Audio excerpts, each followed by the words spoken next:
Good morning. I know it's a few minutes before 10, but I have friends and colleagues and Facebook friends that want to join. So I wanted to give everybody a few minutes to check in this morning. I hope that your morning is starting out in a brilliant way. And this is going to be an ongoing project for me, giving happiness tips as I'm getting ready to launch my Back to Happy program, which is going to be an online learning program that everybody can sort of do at home in their jammies, and then they'll get personal intervention from me in group coaching calls. And there's a bunch of ways that we're going to practice being happy together. And for people that haven't really thought too much about happiness, it is actually the sort of mindset that drives all of us for doing any of our behavior. So history actually says that happiness, or the lack of happiness, or trying to maintain happiness, are the reasons why human beings go to war.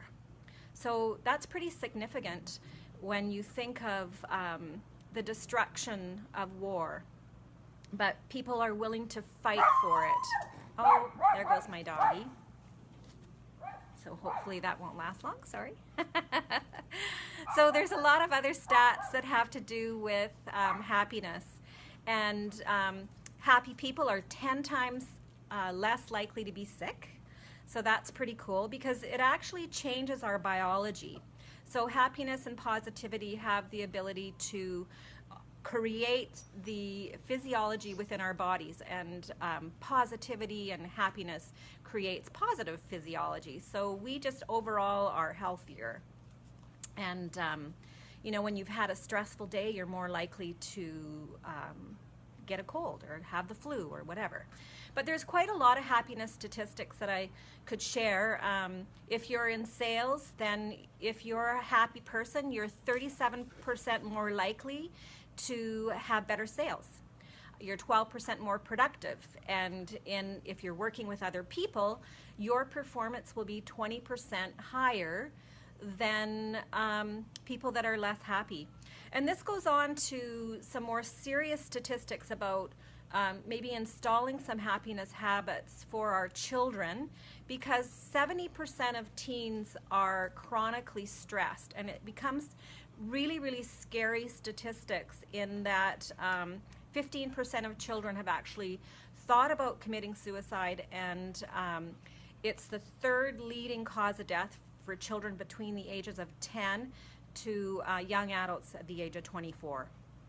So we need, as human beings, ability to create happiness every day in our lives, and that will overall make us stronger, brighter, faster, healthier, and obviously happier, and hopefully interrupt some very shocking statistics.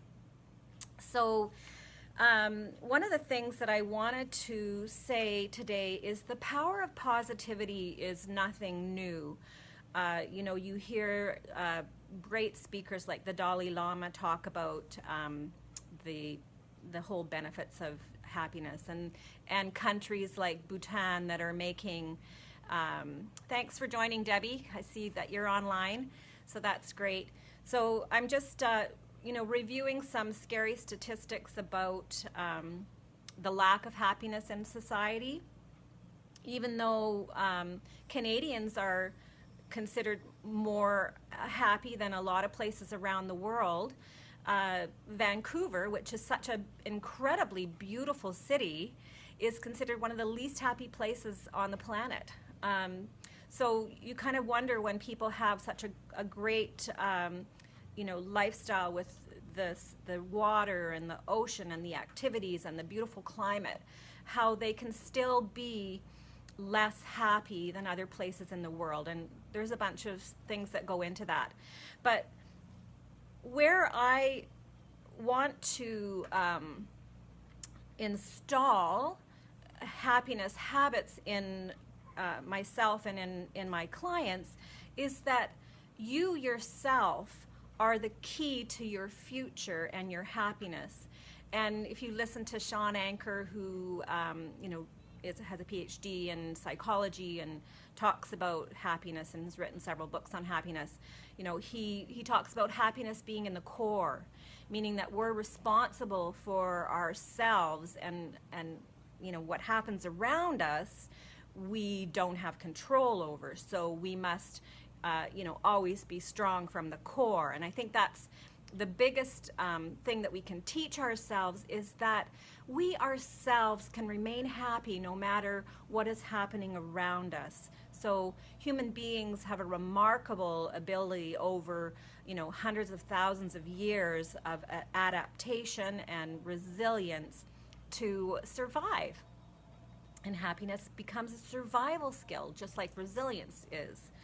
And so today, I want you to realize that we have more power inside our minds and inside our bodies to instill this constant feeling of well-being and happiness, and fulfill that within ourselves each and every day by making conscious choices. So quite often what happens is our minds wander, and we either ruminate on things that are happening in our world today that maybe aren't perfect. But perfection is a bit overrated. If you can say that. I like to go for excellence, because I heard this really cool saying once that said, if we're searching for perfection, what happens in our mind is we move into the future, and we think that perfection, because we don't feel like we have it today, so we're going towards perfection, which is somewhere out in the future, which in our mind denies us perfection today, or that feeling that we get from getting to perfect. But if we strive for excellence, then that keeps us in the present moment, which is where happiness resides. Because as you know, the past is in the past, and the future is in the future. We never really get there. It just keeps moving. That timeline just keeps moving ahead of us. So we need to stay in the present moment, whether the sun is shining or it's overcast. So what I wanted to do today is to give you a tool that's called a circle of happiness. In neurolinguistics programming, which I'm a master practitioner at, it's called the Circle of Excellence, but I have adopted it to happiness for today. So here we are. So what I want you to do is just to take a moment and imagine that there is a bright blue circle in front of you on the floor. And you can make it any shade of color that you want and give it a texture. So if you want it to be like velour, where it's soft and you can cuddle into it, you can, like a nice big circle blanket that's going to be warm and inviting and nurturing. So choose what you would like it to be. Is when you step onto it, do your feet sink into it like a rich carpet? Can you wiggle your toes through the texture of whatever it is that you've created? And is there a warmth to it? Do you feel the warmth of your feet begin to rise as you step into this beautiful circle of happiness? And then I want you to step out of the happiness circle again and just be in today.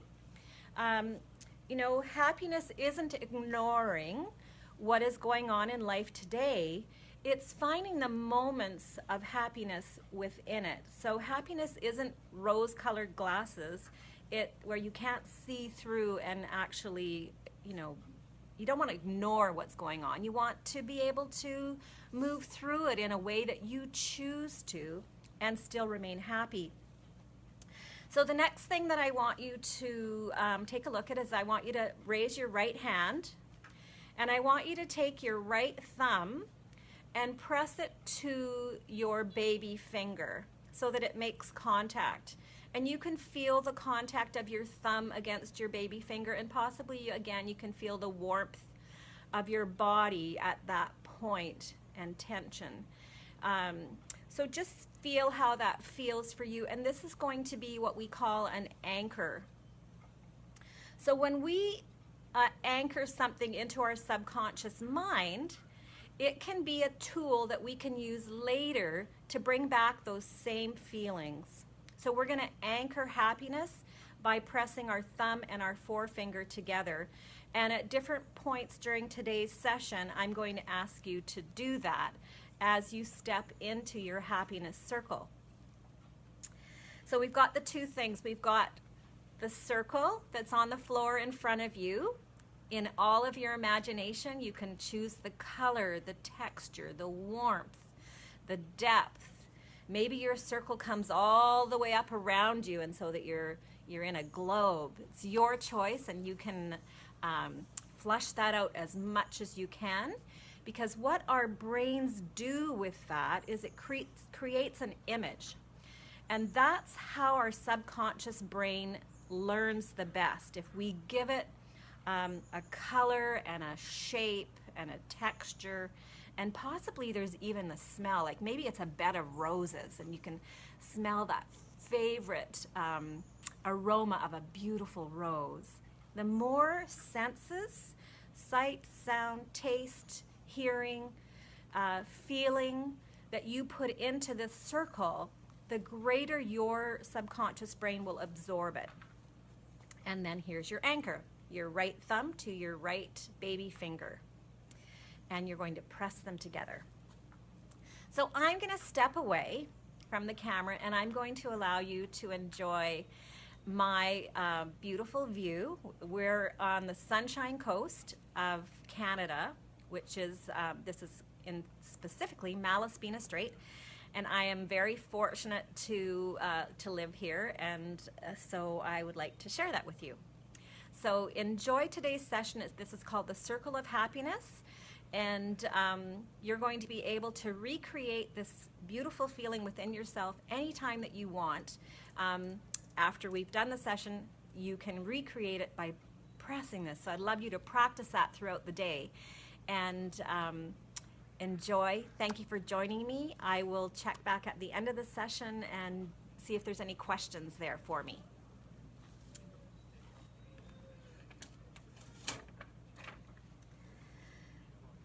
So today you've envisioned a circle that stands or sits on the floor in front of you. And I'd like you to again to close your eyes and imagine this circle in great detail. The color of it, how large it is, if there is a texture to this circle, and how deep is it. I want you to sort of just step into that circle and feel what it feels like against your feet. Possibly you are even sitting on the circle. You can, but you know, standing in it is a beautiful place. But against your skin, against your feet. And then when you're ready, just step out. So step back outside of the circle again. And this time, as you close your eyes, I would like you to recall a very happy moment in your life. I want you to recall something that brought you joy. And it can be anything, but I'd like you to just recall it, reminisce on it, and everything about it. Where were you when this happened? Recall the moment that it happened. Was it in the morning, the evening, the afternoon? And where were you?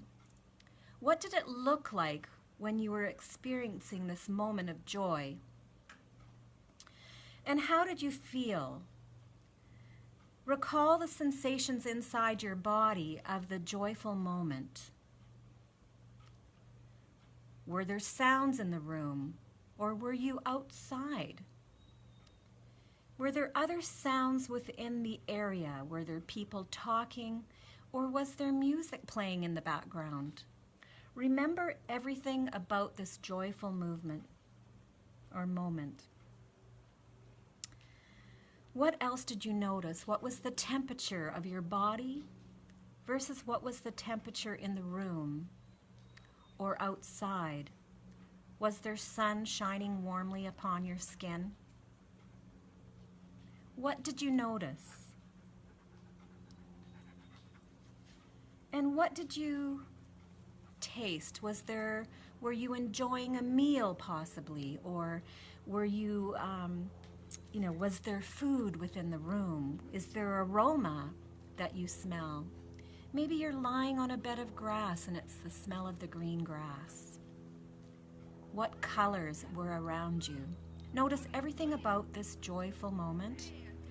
And then while you're still in that beautiful moment, I would like you to step into your circle of happiness, and I'd like you to bring your right thumb to your baby finger on your right hand, and I'd like you to press and hold while you're in your circle of happiness.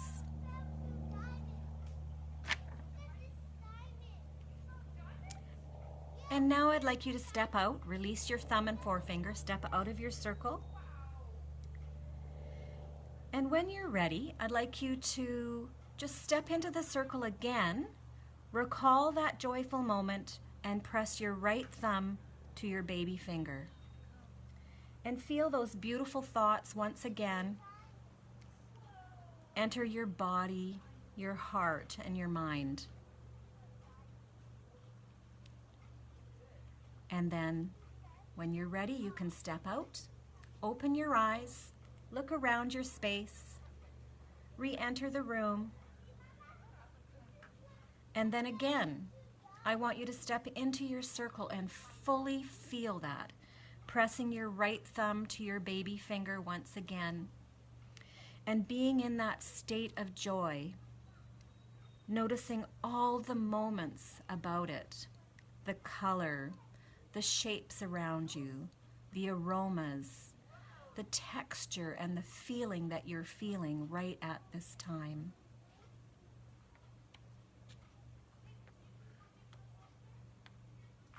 Reproduce those feelings as fully as you can remember them. And each time that we do this, we're going to deepen and remember even more about this beautiful moment. So you're welcome to step out of the circle again. And this time,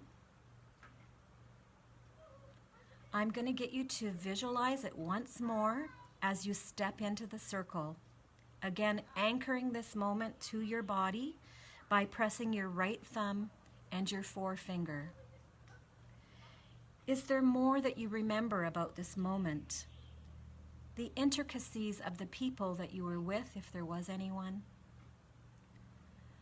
The outfit that you were wearing. What were you wearing on that particular day, at that particular moment? Remember everything about it.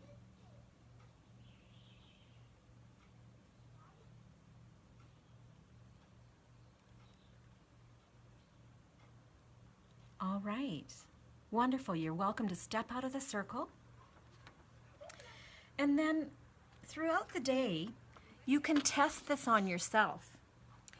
If you're having a moment where you're noticing that you've lost that state of calm within you or that state of joy, just close your eyes and press your thumb, your right thumb, to your baby finger and test that. Because what happens with our brains, it's called a Tetris effect.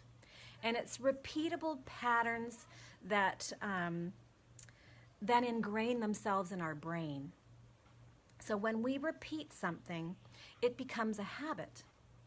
And creating a happiness habit is a remarkable thing, because then when things interrupt our day that aren't exactly where we want them to be, we can maintain our state of inner peace. So you've now created for yourself a happiness circle that you can imagine at any time, that you can step into at any time. And even more simplistic is by creating that anchor that you have with your right hand, with your right thumb to your baby finger. If you're having a moment, just you'll begin to start doing this automatically. And those are the cool things about brain science. So thank you for joining me today. I'm going to just step away again, and you can enjoy the view for another moment. And I will post again for my next happiness tip. And until then, I wish you a beautiful day.